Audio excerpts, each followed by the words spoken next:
అయ్యా నమస్కారాలు. 2798 నెల్లూరు.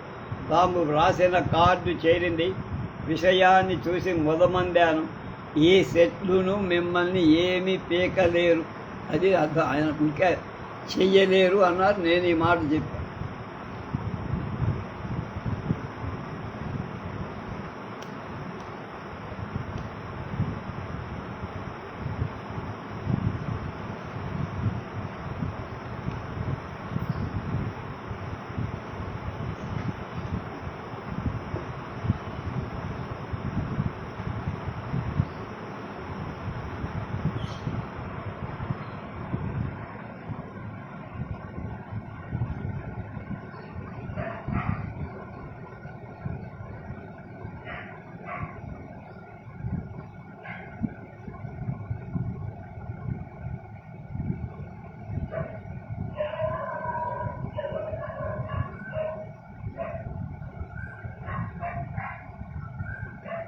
సుబ్బరాయని గారి అభిప్రాయం సరసమైంది. పద్మనాభ శాస్త్రి సంధాన కృత్యానికై వచ్చి ఉంటారు. సందీయకుండు జ్యేష్ఠమాస సంజీవని వచ్చింది. దానిలోనూ పంతులు గారు కొన్ని పద్యాలలో ఏడ్చారు. అన్ని పద్యాలు అన్యాపదేశంగా వ్రాసి నిందించారు. వానిలో మీకు తెలుగు భాషలో పాండిత్యం లేదని సూచించబడి ఉన్నది. మీరు సంస్కృత పండితులే కానీ ఆంధ్ర పండితులు కారట. ఆ సంజీవనం చూసిన అన్ని పద్యాలు విశదమవుతాయి. జ్వరై అముద్రిత గ్రంథ చింతామణిని పంపినాను, చేరే ఉండొచ్చు. దానిలోని ముద్రల విమర్శన ఉన్నది. వెంకటకృష్ణమ శెట్టి గారు త్వరలో మీతో మాట్లాడదానని నాకు తోస్తోంది. రామకృష్ణ. ఆర్య నమస్కారం. 6798 నెలలు. తాము వ్రాసిన జాబు చూసి మొదముందాను. మీకింక మంచి కాలం రావలసి ఉన్నది. మీ శత్రు సమాజమంతా మీకింక 5-10 చేస్తూ విక్రమ విమర్శనే ఇందు సాక్షి. మీ పరాక్రమాన్ని వ్యాపింప చేస్తోంది కదా. ఇక ప్రసన్నమగటం అరుదా. త్వరలోనే వ్రాత ప్రారంభించండి. ఎన్ని పుటలు వ్రాసినది ఈసారి రికార్డులో వినగోరుతారు. ఇలా వ్యాసిందందు బంధింపండి. ఆర్య నమస్కారాలు. 8790. మొన్నటి రాత్రి వెంకట సుబ్బయ్య గారితో మాట్లాడినప్పుడు వారు మిమ్మలను చులకనగా వాక్కొనుటయ గాక. పూర్ణ. ఆర్య నమస్కారం. 15/8/90. 13వ తేదీ వ్రాసిన జాబు చూశాను. మీ ఇష్టానుసారంగా చేయట ఏ ఆక్షేపణ లేదు. శశిలేఖలోని సరసక వ్యాసాన్ని చూసి నవ్వుతున్నారు. మీరు జంగక్కల్ల. వ్యాసమూర్తి గారికి మీరు వ్రాయవద్దు, నేనే వ్రాస్తున్నా. ఎట్టు వచ్చునో చూద్దాం. శశిలేఖలో వారి వ్యాసమంతా రానండి. ఆవల బదులు ఇవ్వవచ్చు. ముందుగా మీరేమీ వ్రాయవరు. మొదటి సంచికలాగానే అంతా ఉంటుందని భయం లేదు. ప్రసన్న రాఘవం మాత్రం మరవకండి, జంకకండి, వెనుకంజ వేయకండి. మీకు జయకాలం వచ్చింది. సవ్యసాచిగా నిలవాలి. కొండ్ల రామయ్య. ఆర్య నమస్కారం. 15/10/98 నెలలు. భాద్రపద సంజీవనిలో పంతుల వారు ప్రసన్న రాఘవ విమర్శను గురించి వెక్కిరించారు. అలాగే ప్రతాపరుద్రియాన్ని గురించి వ్రాశారు. ఆ పద్యంలో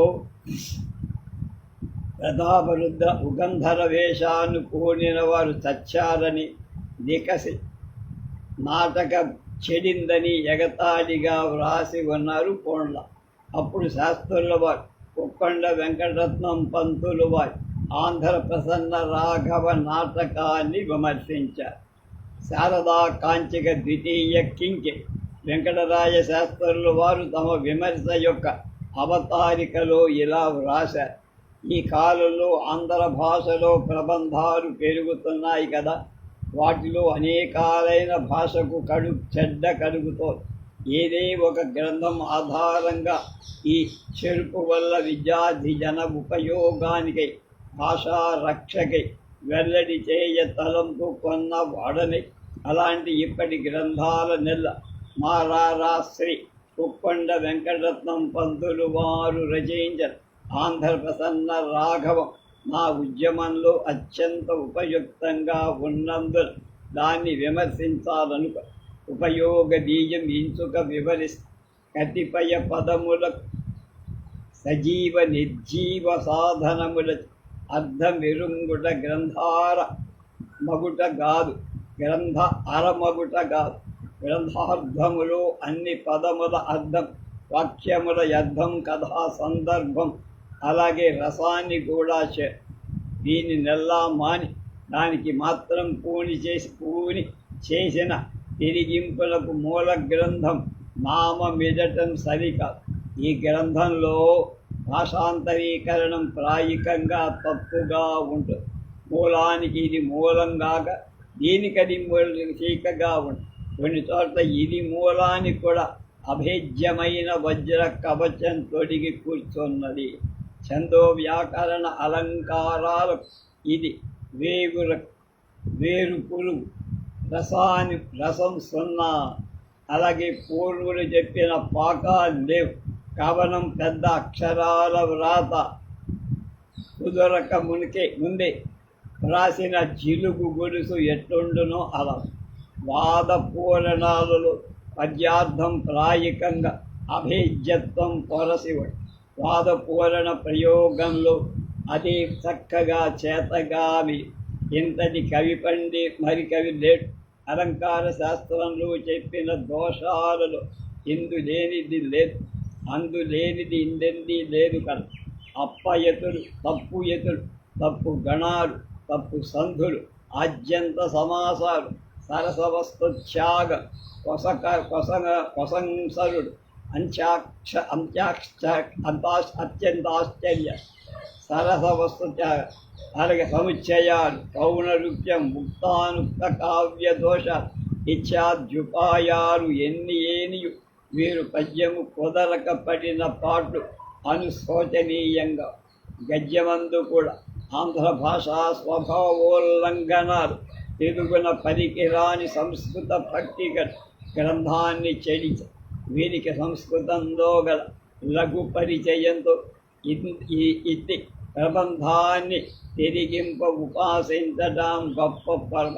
తిరిగింపులో వీరికి అర్థం చదివిన తెలిసింది కాదు. రసం చెడిన తెలియలేదు, కథ చెడినా తెలియలే, లోక స్వభావం విరోధం వచ్చినా తెలియ. విభక్తి జ్ఞానం కూడా చాలా చోట్ల గ్రంథం చెడింది. నావధానముగా తత్వమరయువారు.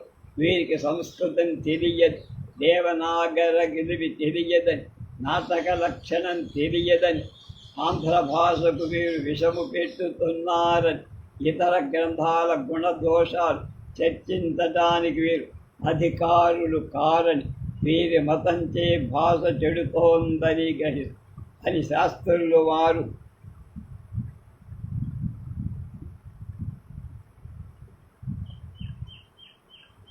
నిరూపించి, ఈ విధంగా శాస్త్రుల వారు విమర్శన ప్రారంభించి తమ గ్రంథాలనే కాక తమ్ము వ్యక్తిపరంగా పత్రికలలో మిత్రపక్ష సమక్షాలు సందు దొరికినప్పుడలా దూషిస్తున్న ఉప్పొండ వెంకటపద్మరత్నం పంతులు గారి వారి శిష్యులను నిరుత్తరులను చేయు వారి గ్రంథాన్ని ప్రకటించడం ప్రారంభించారు.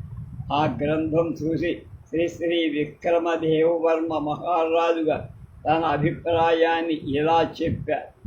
ఆంధ్ర ప్రసన్న రాఘవ విమర్శనం పఠించినాడని, అది కవి కల్పద్రుమమని, ఈషత్ పురుషవచనం సహితాలైన నిష్పక్ష పాత బుద్ధితో చక్కగా పరిశీలించి వ్రాయబడినదని, అలాంటి పుస్తకం వ్రాయ సామాన్య పండితులకు అలవి కాదని నా అభిప్రాయం.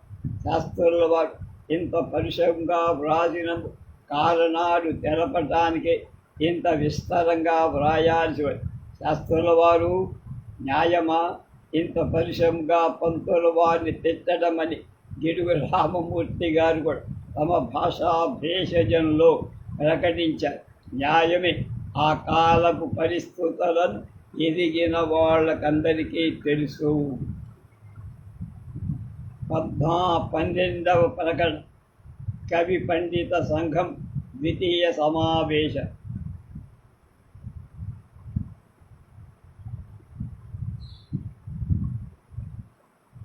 దీని చర్య సుబోధకంగా లఘువుగా ఉపోద్ఘాతం వలసివన్ వెంకటరాజశాస్త్రి గారు ఈ 3 గ్రంథాలను ఈ మధ్యలో వ్రాశారు. ప్రతాపరుద్రీయ నాటకం. దీనిలో నీచ పాత్రలకు గ్రామ ఉపయుక్తం అయ్యి 2 జక్కన విక్రమార్క చరిత్ర ముద్రణ విమర్శ. ఇది రాజదుర్గం నరసయ్య శాస్త్రి గారు శోధించిన విక్రమ చరిత్రలో శాస్త్రి గారు దోషాలు చూపి దిద్ది పెట్టిన గ్రంథం. 3 ఆంధ్ర ప్రసన్న రాఘవ విమర్శ. వెంకటరత్నం పంతులు గారి గ్రంథాల్లోని దోషాలు వెంకటరాయ శాస్త్రి గారు వెల్లడి చేశారు. ఇందులో ప్రతాపరుద్రీయ పద్ధతి నీచపాత్రాలకు గ్రామ్యమే లక్షణ సంహితమైతే కృష్ణమాచార్యుల వారి చిత్రనళీయం, వెంకటరత్నం పంతులు గారి ప్రసన్న రాఘవం, నరసయ్య గారి శాకుంతల ఇలాంటి అనేకమైన నాటకాలు లక్షణ విరుద్ధాలు కాన గ్రామ్యమే అవలక్షణమని సిద్ధీకరించేటువంటి కృష్ణమాచార్య ప్రభృతులకు హితం. విమర్శలు తల ఎత్తిదే కవులకు స్వాతంత్రం ఉండదు. ఆ పండితుడు గ్రంథరచన చేసి కవి యశస్సును పొందటకు వీలు కనుక విమర్శలకు కవి పండితులంతా ద్వేషులై అవుతారు. ఈ 3 గ్రంథాలు వెలువడక ముందు ఒకసారి బళ్ళారిలో సరస వినోదీ సభలో కృష్ణమాచార్యుల వారు కరతాళ ఘోషలతో వెంకటరాయ శాస్త్రుల వారిని నిక్కంపు పండితు, సొక్కంపు విమర్శకుడు అని పలికలని కృష్ణమాచార్యుల భావమర్ది బ్రహ్మశ్రీ నృసింహాచార్యులు శాస్త్రుల వారికి జాబు వ్రాసినట్టు శాస్త్రులు గారు చెప్పారు. ఇప్పుడు వెలువడిన పెద్ద విమర్శ నిజమిత్రులైన పొక్కొండ వెంకటరత్నం పంతులుగా గ్రంథం పైంది కాన ఇప్పుడు కృష్ణమాచార్యుల వారి శాస్త్రుల వారి విమర్శ పనికి రాకపోయింది. వెంకటరత్నం పంతులు గారి ప్రసన్న రాఘవంపై విమర్శ వెంకటరాయ శాస్త్రుల వారు నిరుడు వేసవి కాలం సెలవులలో వ్రాస్తున్నారు. నెల్లూరులో నిజమిత్రులకు తెలుపుతున్నారు. ఈ వృత్తాంతాన్ని పంతులు గారి వారి మిత్రుడు నెల్లూరి నుండి తెలిపారు. అప్పుడు పంతులు గారు నిజ పత్రికలో భువనావడి అనే పేరు ఒక అతి హేయోపమలతో హేయంగా ఉండే ఉపమానాల 14 పద్యాలు అందు విమర్శకుల లోకాన్ని ప్రకటింపక రహస్యంగా కవికి తెలుపవలయును. అలా చేయువారికి కీర్తి కలుగుతుందని ప్రకటిస్తే విమర్శకులు ఆ కీర్తి పాలగుదురని విశదపరిచ శాస్త్రుల వారు అందరి సూచనలు లక్ష్యపెట్టక గ్రంథాన్ని ముద్రించడం ప్రారంభించారు. ఆ విషయం పంతులు గారికి తెలిసి వాళ్ళు మరలా నిజపత్రికలో ప్రసన్న రాఘవాన్ని విమర్శ చేయువాడు తక్షణం చచ్చిపోతాడు అని ప్రకటించారు. పంతులు గారు ప్రతాపరుద్రీయాన్ని కాల్చేయాలని పత్రికలలో వ్రాసుకొని విమర్శ ముద్రితమై వెలువడగానే వెంకటరత్నం పంతులు గారు వారి ఆప్తులు పోలాచలం శ్రీనివాసరావు వెళ్ళాలి. ఆయన వెంకటరత్నం పంతులు గారికి శిష్యుడనబడు ధర్మవరం రామకృష్ణమాచార్యుడు పంతుల శిష్యుడైన వెంకట సుబ్బయ్య గారు, అలాగే పంతుల శిష్యులు వెంకట సుబ్బయ్య గారికి మిత్రులైన వావి కొలను సుబ్బారావు గారు, విమర్శకులైన వెంకటరాయ శాస్త్రుల వారి గ్రామ్య విమర్శలు ద్వేషింపసాగారు. అలాగే వెంకటరాయ శాస్త్రి గారు తాము వ్రాసిన ఆంధ్ర ప్రసన్న రాఘవ నాటక విమర్శ ముద్రిస్తున్నారని కొక్కొండ వెంకటరత్నం పంతులు గారి పత్రికలో శాపాలు లోకంలో విదితలై ఒక రోజున ద్వితీయ సంఘం కూడటానికి సమావేశం అవ్వడానికి ఇంకా 2-3 నెలలు ఉండగా వెంకటరాయ శాస్త్రుల వారి కృష్ణమాచార్యుల వారు క్రిస్టియన్ కాలేజీలో దర్శించి విమర్శల ప్రస్తావన తెచ్చి ఇలాంటి విమర్శలు మాత్సర్యం చేత వ్రాసినవని లోకులు అనుకుంటారు శాస్త్రి గారు. కారణమేమని ఎవరు ఊహిస్తే ఏం, విమర్శలోని విషయం సాధువైతే లోకులు హర్షిస్తారు, దానివల్ల శ్రేయం కూడా కలుగుతుంది. మాత్సర్య కారణంగా తమకు అనర్హమైన కవి పండిత కీర్తినపేక్షించి గ్రంథ రచనలు చేసి సద్విమర్శల చేత భగ్నులైన అపండితులు కల్పించుకుంటారు. ఇతరులకు కారణ అన్వేషణ చేయేంత ప్రసక్తి లేదు అని శాస్త్రుల వారు ఉత్తరమిచ్చారు. అప్పుడు కృష్ణమాచార్యులు ఇలాంటి విమర్శలు వెలువడకుండటానికి మేము ప్రతి విమర్శోపగంధం ఒకటి నిర్మిస్తామని మనం నిర్మింతం అని పలకల, ఉచితమేని నెరవేరుగాక అన్నారు అని శాస్త్రుల వారు. అది బాగా ఉంటే అది ఉచితం అంటే దాన్ని మీ అనుకున్న కోరిక నెరవేరు. అప్పుడు కృష్ణమాచార్యుల వారు వెళ్ళిపోయారు. మాదిరిగా ఉన్నాయి.